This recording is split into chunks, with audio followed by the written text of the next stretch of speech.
اسی وجہ سے نبی نے فرمایا کہ نہیں، فرمایا کہ فَإِنِ اسْتَمْتَعْتَ بِهَا، اگر تم اس سے فائدہ اٹھانا چاہتے ہو تو استمتعتها وفيها عوج، اسی ٹیڑھے پن کے ہوتے ہوئے اس سے فائدہ اٹھاؤ، اس کی خامیوں کے ہوتے ہوئے اس سے فائدہ اٹھاؤ، کیونکہ زندگی مسافر خانہ ہے، سارے مزے دنیا میں نہیں ملتے۔ فرمایا اگر اس کو مکمل سیدھا کرنے کی کوشش کی تو طلاق ہوگی، اس کے علاوہ کچھ بھی نہیں ہوگا۔ اور یہ بھی نبی صلی اللہ علیہ وسلم نے فرمایا یغلبن الکریم ولا یغلب علیہن الا اللئیم، عزت دار آدمی، شریف آدمی بیوی سے تھوڑا سا دبا رہتا ہے۔ بہت اہم بات ہے، اس کو سن لیں۔ عزت دار آدمی، اس کی بیوی اس پر، بولو بھائی، حاوی رہتی ہے کچھ نہ کچھ۔ ولا یغلب علیہن الا اللئیم، اور عورت پہ پورا کنٹرول سوائے کمینے آدمی کے کسی کا نہیں ہوتا۔ کیسے عجیب الفاظ، صحیح حدیث ہے۔ کیوں؟ مکمل قابو میں پانے کے لیے آپ کو بہت زیادہ بد اخلاق بننا پڑے گا۔ بھائی بیوی پہ آپ کا مکمل کنٹرول ہو جائے نا، ایک دم ریموٹ کنٹرول کی طرح، آپ اس کو، بھائی امی کو سلام کرو، السلام علیکم، بہن کی خدمت کرو، جی چائے پیش کرو، جا رہی ہوں، یہ تو ریموٹ کنٹرول والا حساب ہو گیا نا۔ اس کا مطلب ہے آپ اتنے چنگیز خان کی اولاد میں ہو آپ، کیونکہ آپ نے اس کو سیدھا کیا ہے تو بہت کچھ آپ نے اس کا توڑا پھوڑا ہوگا آپ نے اس کو۔ تو یہ کمینہ پن اس لیے ہے کہ کمزور پر اتنا روب جھاڑنا کہ وہ بالکل آپ کے تابع ہو جائے، یہ مرد کی مردانگی اور غیرت کے خلاف ہے۔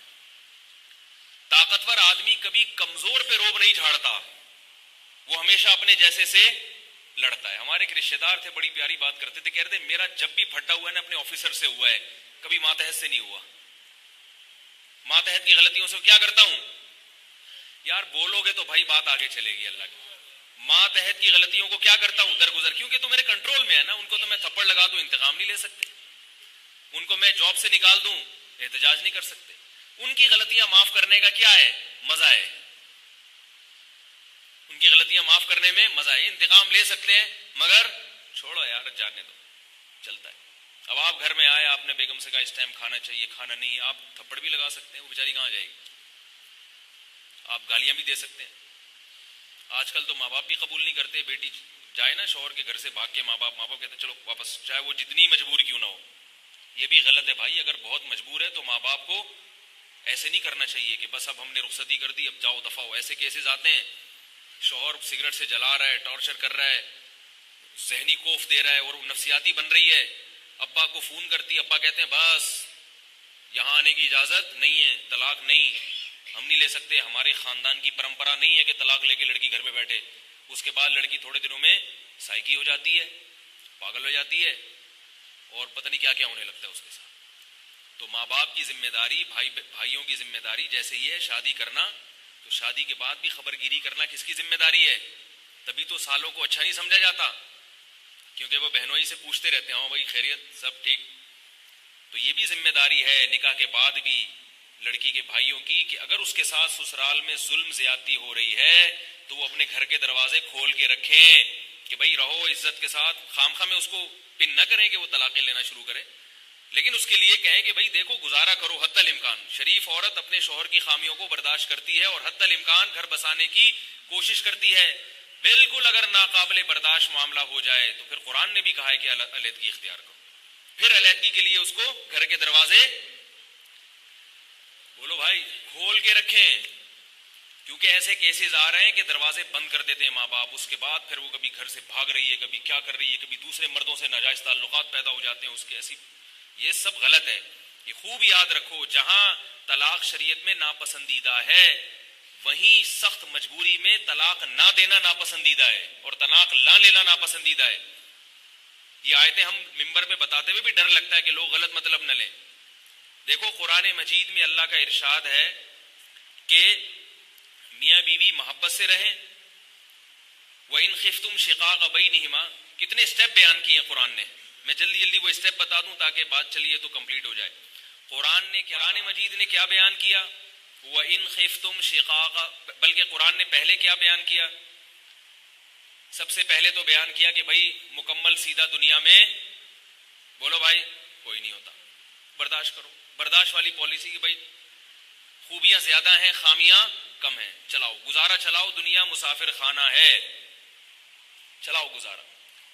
اور اگر گزارا نہیں ہو رہا, نہیں بھائی خامیاں بہت زیادہ ہو گئی ہیں, ہر چیز پہ لڑائی ہو رہی ہے, ہر مسئلے میں دماغ سر کے بال گرنا شروع ہو گئے, زیادہ ہی مسائل ہو رہے ہیں, تو پھر اللہ نے کیا فرمایا, عظوہن, محبت سے سمجھاؤ, جسے کاؤنسلنگ کرنا کیا, بٹھاؤ بھائی دیکھو ایسے ہے یوں ہے, اگر آپ یوں سیٹنگ پہ آ جاؤ تو پورا گھر سیٹنگ پہ آ سکتا. خام خواہ کی لڑائیاں ہو رہی ہیں اور میں الگ گھر لے کے دے نہیں سکتا, میرے پاس پیسہ نہیں. ساری باتیں تمیز سے, یہ نہیں کہ گلاس توڑ توڑ کے اس کو سمجھانا شروع کر دو, ٹھوکریں مار مار کے, آرام سے, تمیز سے, محبت سے. اور یہ جو کاؤنسلنگ ہوگی اس کے لیے ٹائم بھی ایسا ہونا چاہیے جب ذہن فریش ہوتا ہے, ایسا ٹائم کہ اس میں جلے بھنے بیٹھے ہوئے ہیں نا, تو اچھی بات بھی انسان کو بری لگتی ہے. تو ایسے وقت میں اللہ نے کیا فرمایا کہ اس کو نصیحت کرو. آگے اللہ فرماتے ہیں اگر نصیحت کا بھی اثر نہیں ہو رہا, اس کی سمجھ میں نہیں آ رہا, تو پھر اللہ فرماتے ہیں کچھ دن کے لیے روٹھ جاؤ, بستر الگ کر دو, تھوڑا سا ناراض ہو. یہ تھوڑی کہ گھر میں چیزیں اٹھا کے لاتے ہیں, گھسے گالیاں, اور یہ ماں بہن کی گالیاں شروع کر دیتے ہیں آج کل لوگ.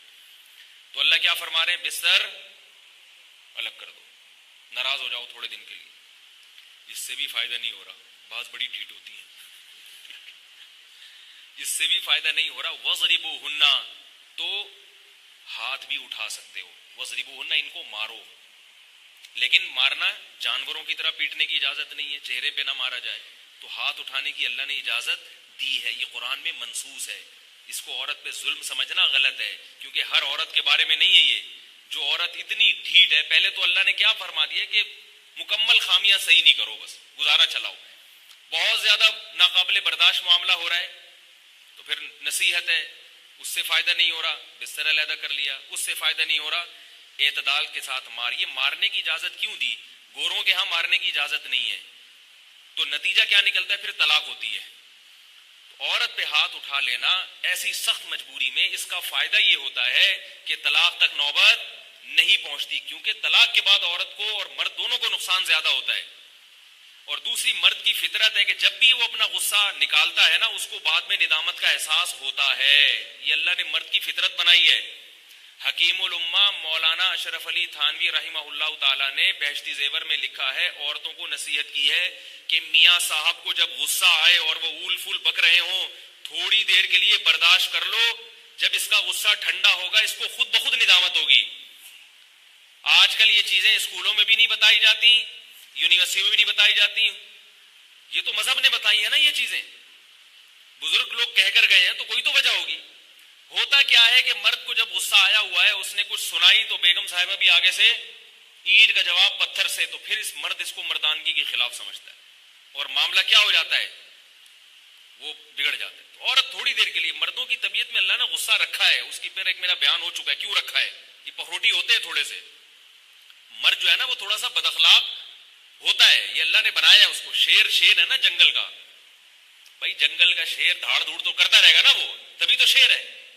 تو مرد کی فطرت میں بھی اللہ نے چونکہ سربراہ بنایا ہے, اور جو بھی سربراہ ہوگا, جو حاکم ہوگا, اس کی طبیعت میں خود بخود سختی ہوگی, کیونکہ سختی کے بغیر آپ حکومت کر نہیں سکتے. دیکھو فوج کے پاس کنٹرول ہوتا ہے نا, تو فوجی جتنا بڑا آفیسر ہوگا نا فوج کا, اتنا غصے کا تیز ہوگا. یہ تو ہم نے دیکھا ہے. میں نے کچھ وقت پاکستان نیوی کے ایک ادارے میں گزارا ہے, تو جیسے ہی کوئی بڑا آفیسر آتا تھا نا سروے کرنے کے لیے, تو سب کانپنا شروع کر دیتے تھے, سر پتہ نہیں کیا کریں گے. وہ آنے کے بعد پتہ ہے کیا کرتے تھے, کوئی بھی آ رہا ہے لیفٹنٹ کمانڈر سے اوپر کے جو بھی لوگ تھے نا, وہ بہت ہی عجیب ہوتے تھے. وہ کیا کرتا تھا, آ کے انہوں نے جو کمیشن آفیسر تھے جو اپر لیول کے, وہ جب آ کے ہوٹل پہ چیک کرتے نا کہ کب ٹوٹا ہوا ہے, تو وہ یہ نہیں کرتے آرمی کے آفیسر کہ اس کو جوڑ لینا, وہ اس کو اپنی توہین سمجھتے ہیں کہ ٹوٹا ہوا کب آرمی کے ہوٹل میں کیوں ہے, وہ اٹھا کے دیوار پہ مارے گا, توڑ دے گا اس کو. ہم نے اپنی آنکھوں سے دیکھا ہے. آپ کسی بھی آرمی کے آفیسر سے پوچھ لیں کہ ان کے ایٹیٹیوڈ یہی ہوتے ہیں, آرمی کے جتنے بڑے بڑے آفیسر ہیں نا. اور یہ آرمی انگریزوں نے اس کو وہ بنایا ہے, بڑے سوچ, اصل میں تو برطانیہ کی آرمی تھی نا, تو انگریز ہے بڑا ہوشیار.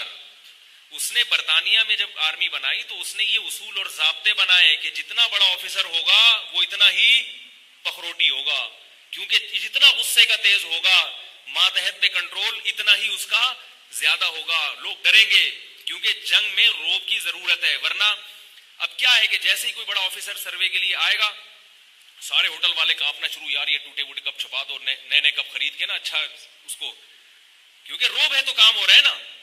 جنگ میں یہ روب کام آتا ہے. اب جنگ میں اگر آرمی کو آفیسر فوجی سے کہے یار تم فائر کرو, وہ کہہ رہا ہے ابھی میں ادھر کھجا رہا ہوں, میں چائے تو پینا تھا یار, کہہ رہا میں تیرے کو کہہ رہا ہوں بھائی تو فائر کر. سر کیا فائر لگا کے رکھیے, کر لیں گے نا یار, ایسے چلے گا حساب, اتنی دیر میں وہاں سے بم آ جائے گا. تو گورا بڑا ہوشیار ہے, اس نے جو آرمی بنائی اس کے اصول بڑے زبردست بنائے, اور یہی اصول شریعت میں بھی ہیں کہ بھئی امیر کی سننی ہے, اس میں نو کا آپشن نہیں ہے آپ کے پاس. تو ٹھیک ہے گھر میدان جنگ نہیں ہوتا, لیکن میدان جنگ بھی بن جاتا ہے وہ. تو اس لیے اللہ نے مرد کو چونکہ گھر کا سربراہ بنایا ہے تو اس کی فطرت میں غصہ ڈال دیا ہے, تھوڑا سا بد اخلاق بنا دیا ہے اس کو, تھوڑا سا اڑی اڑی کرے گا, وہ کرنی نہیں چاہیے. نبی صلی اللہ علیہ وسلم کی سیرت اختیار کرنی چاہیے. لیکن میں خواتین کو یہ بات سمجھا رہا ہوں کہ یہ میاؤں کی جو تھوڑی بہت بد اخلاقی ہوتی ہے نا, اس کو اس کی فطرت کا حصہ سمجھو, فطرت کا حصہ سمجھو. بھائی اللہ نے اس کو شیر بنایا ہے تو کبھی نہ کبھی شیر کی طرح یہ گرجے گا. تو آپ کی ذمہ داری ہے اپنا گھر بسانے کے لیے, اور شوہر کے احسانات کو سامنے رکھ کر کے, اس کے احسانات بہت زیادہ ہیں, کتنے زیادہ احسانات ہیں, وہ تو شمار نہیں کر سکتی عورت ان احسانات کو. تو ان احسانات کی روشنی میں مجھے چاہیے کہ میں تھوڑی دیر کیا کر جاؤں, چپ کر جاؤں.